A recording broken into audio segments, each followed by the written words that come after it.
Shalom Bapak Ibu dan Saudara-saudara yang kekasih di dalam Tuhan Yesus Kristus. Kita bertemu lagi di dalam renungan firman Tuhan pada hari ini bersama saya Guru Injil Atongai. Saudara, kita bersyukur kepada Tuhan yang terus menopang kehidupan kita. Dan sebelum kita memulai kegiatan kita sepanjang hari ini, marilah kita berdoa dan kita akan merenungkan firman Tuhan. Kita berdoa. Ya Tuhan Allah kami bersyukur kepadamu untuk seluruh hidup kami. Terima kasih Bapa. Pada pagi hari ini kami akan membaca firman-Mu dan merenungkannya. Dan kami mohon tolonglah kami oleh Roh-Mu. Tuhan mampukan hati kami untuk dapat mengerti dan tolong kami untuk melakukannya. Kuatkanlah iman kami. Ampunilah segala dosa kami. Sucikan kami oleh darah Tuhan kami Yesus Kristus. Dalam nama Tuhan Yesus kami berdoa. Amin. Nah, saudara-saudara yang kekasih di dalam Tuhan Yesus, firman Tuhan yang akan kita renungkan pada hari ini saya ambil dalam Markus pasalnya yang ke-6 ayatnya yang ke-34. Firman Tuhan berbunyi demikian. Ketika Yesus mendarat, ia melihat sejumlah besar orang banyak, maka tergeraklah hatinya oleh belas kasihan kepada mereka, karena mereka seperti domba yang tidak mempunyai gembala. Lalu mulailah ia mengajarkan banyak hal kepada mereka. Demikian firman Tuhan yang kita renungkan pada hari ini. Nah, saudara-saudara yang kasih dalam Tuhan, di dalam satu ayat bagian firman Tuhan ini kita akan belajar 3 hal tentang dasar dari pelayanan Tuhan Yesus.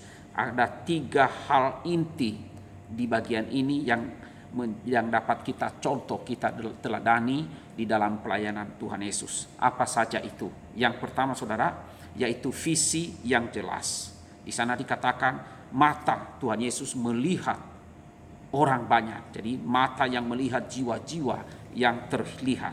Saudara, Tuhan Yesus tahu dengan jelas apa yang menjadi fokus pandangannya dalam pelayanannya. Ia tidak melihat puji-pujian dari manusia. Ia juga tidak melihat pada harta atau materi serta keuntungan dari sebuah pelayanan itu. Dan berapa jumlah jiwa yang akan menjadi pengikutnya melalui pelayanan itu. Tetapi saudara, Tuhan Yesus melihat, yang ia lihat ialah jiwa-jiwa yang terhilang di dalam dosa, yang mengakibatkan mereka hidup di dalam penderitaan. Nah, mereka ini dikatakan seperti domba yang tidak punya gembala. Itulah visi Tuhan Yesus yang membawanya kepada salib. Ia di sana, yaitu di salib, ia mati untuk menyelamatkan jiwa-jiwa yang terhilang itu. Jadi ketika Tuhan Yesus melihat Yerusalem, ia menangis. Kenapa ia menangis saudara? Apa yang ia tangisi? Ia menangisi Yerusalem, menangisi jiwa-jiwa yang terhilang di sana. Dan di Yerusalemlah ia menanggung derita dan disalibkan di sana. Visi inilah yang memberikan kekuatan kepada Tuhan Yesus di dalam pelayanannya sampai ia menuju ke kayu salib. Visi yang menuju ke kayu salib inilah yang berulang kali dijelaskannya kepada murid-muridnya. Namun berulang kali pula para muridnya tidak memahaminya. Mata Tuhan Yesus juga yang membawanya menuju kayu salib demi jiwa-jiwa yang terhilang itu. Dan pertanyaannya ialah, adakah setiap kita yang mengatakan sebagai pelayan Tuhan mempunyai mata seperti mata Yesus yang melihat jiwa-jiwa yang terhilang dengan kasih, sehingga kita pun rela berkorban untuk membawa jiwa-jiwa itu kembali kepada Tuhan? Yang kedua saudara, motivasi yang kuat. Apa itu? Hati yang tergerak oleh belas kasihan. Setiap kali kata belas kasihan dikenakan pada Yesus yang tergerak hatinya, maka selalu diikuti dengan apa? Tindakan konkret, tindakan nyata kepada orang-orang yang dilayaninya. Misalnya saudara, penyembuhan, memberi mereka makanan, dan mengajarkan kebenaran.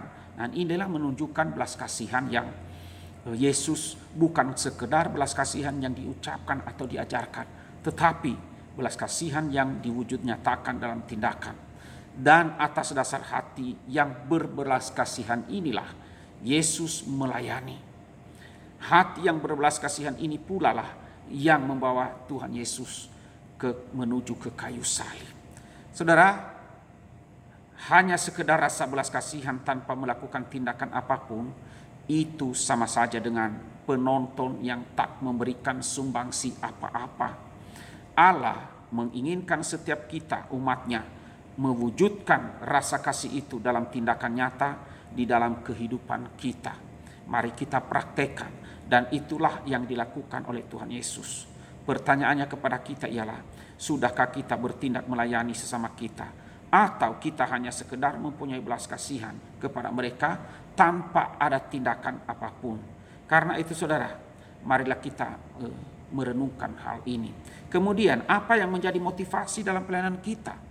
Adakah gerakan belas kasihan itu di dalam hati kita? Ya, bila belum ada, mari kita memohonkan kepada Tuhan hal itu. Dan kita juga memohon supaya kita mampu bertindak melakukan sesuatu. Yang ketiga, saudara, yaitu pengajaran yang benar di bagian terakhir ayat 34 tadi. Mulut yang mengatakan atau mengajarkan kebenaran.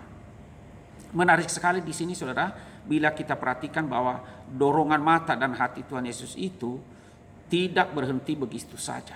Tetapi karena begitu kuatnya, maka dorongan itu membawa Tuhan Yesus kepada langkah berikutnya, yaitu memulai memakai mulutnya, menggunakan mulutnya untuk menyampaikan berita kabar baik, mengajarkan kebenaran, mengajarkan firman Tuhan.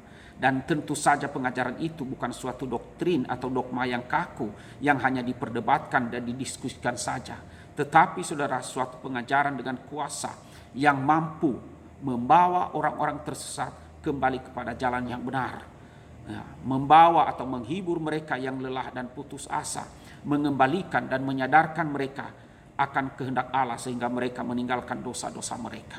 Itulah pengajaran yang kuat yang disampaikan oleh Tuhan Yesus. Nah, sungguh luar biasa saudara.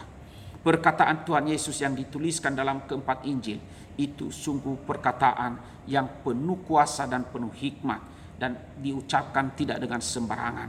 Tuhan Yesus tahu betul apa yang ia katakan, kapan ia harus berkata-kata dan kapan ia harus berdiam. Ya, pengajaran yang benar adalah dasar dari pelayanan Kristen. Bila pengajaran kita salah, tentu saja pelayanan kita pun tidak murni dan tidak berkenan kepada Tuhan. Pengajaran yang benar mempunyai dampak yang luar biasa, mampu merubah hidup seseorang, mampu menguatkan mereka yang lemah. Pengajaran yang benar mampu memberikan mereka ketabahan, memberikan mereka dalam menghadapi duka. Pengajaran yang benar bahkan mencelikan mata rohani mereka yang telah jauh dari Tuhan. Nah saudara, pertanyaannya kepada kita adalah, sudahkah kita memiliki pengajaran yang benar itu? Sudahkah konsep dan cara pandang kita diubahkan oleh kebenaran firman Tuhan? Karena itu marilah kita memohon terus kepada Tuhan agar kita dimampukan mengajarkan kebenaran, mengajarkan firman Tuhan yang benar, dan pelayanan kita boleh berkenan kepada Tuhan. Nah saudara, kiranya renungan firman Tuhan pada hari ini Tuhan menolong kita di dalam melakukannya di dalam kehidupan kita. Amin. Mari kita berdoa. Tuhan Allah Bapa kami yang bertahta dalam kerajaan surga, kami bersyukur kepadamu jikalau Engkau memberikan firman-Mu kepada kami untuk terus kami belajar dan terus belajar. Tuhan, tolonglah kami ya Tuhan, agar hidup kami ini dikuasai oleh firman-Mu, dan hidup kami itu mencerminkan akan firman Tuhan. Perilaku kami mencerminkan, menggambarkan, menyatakan kebenaran. Mulut kami pun mengajarkan hal-hal yang benar, yang menghibur, menguatkan, yang membuat orang yang patah semangat menjadi kuat kembali. Tuhan, tolonglah kami. Berkatilah seluruh jemaat pada hari ini. Dalam nama Tuhan Yesus kami berdoa. Amin.